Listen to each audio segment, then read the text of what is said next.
Baiklah, Assalamualaikum warahmatullahi wabarakatuh. Perkenalkan nama saya Alrama Blia Priyono dengan NIM akhir 046 dan pada kesempatan kali ini saya ingin memenuhi tugas dari mata kuliah saya yaitu akuntansi kepengurusan dengan materi komunikasi informasi dan akuntansi dengan dosen pengampu yang pertama ada Pak Dr. Wim Eka Putra SMSI dan yang kedua ada Bu Dr. Wira Lestari SMSI.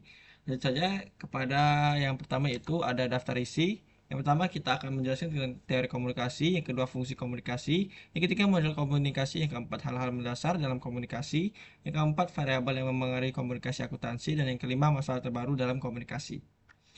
Dan saja pada materi pertama yaitu teori komunikasi. Riset menunjukkan bahwa komunikasi yang buruk adalah sumber dari konflik interpersonal yang paling sering disebutkan. Hubungannya dengan akuntansi, intisari dari proses akuntansi adalah komunikasi informasi dengan implikasi keuangan atau manajemen. Komunikasi, komunis, dan sama.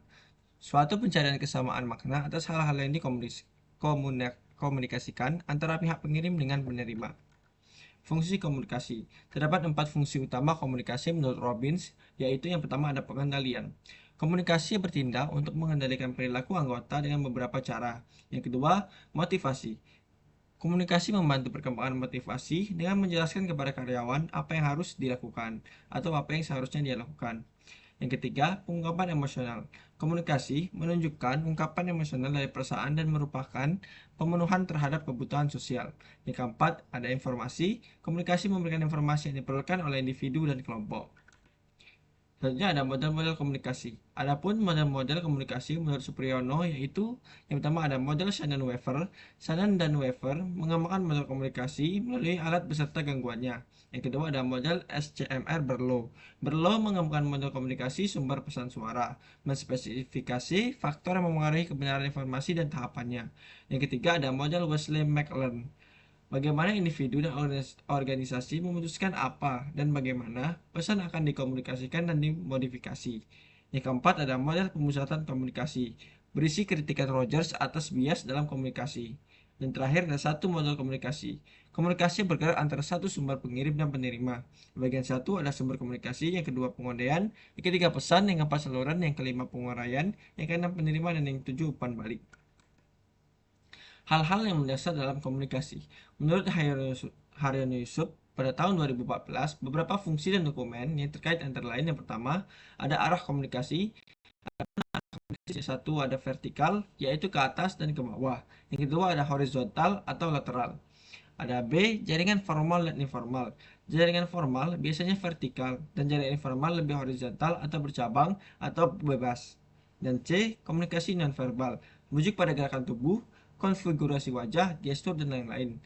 Dan terakhir ada penghalang komunikasi yang efektif. Yang pertama ada penyaringan, yang kedua bahasa, yang ketiga defensif, yang keempat persepsi selektif. Variabel yang berpengaruh pada komunikasi akuntansi. Adapun variabel dan hubungan mengenai kebenaran pertukaran informasi menurut IST yaitu yang pertama ada sumber, dipengaruhi oleh kredibilitas sumber dan kesamaan antar penerima dan sumber. Kedua, pesan. Pesan adalah keseluruhan dari apa yang disampaikan oleh komunikator. Yang ketiga, organisasi pesan. Pemrosesan linear merupakan karakteristik dari semua pemrosesan bahasa dan juga banyak aktivitas pemecahan masalah dan berpikir. Yang keempat, perlakuan pesan. Informasi akuntansi sebaiknya berulang.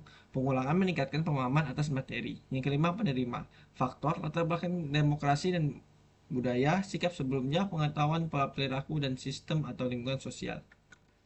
Masalah terbaru komunikasi.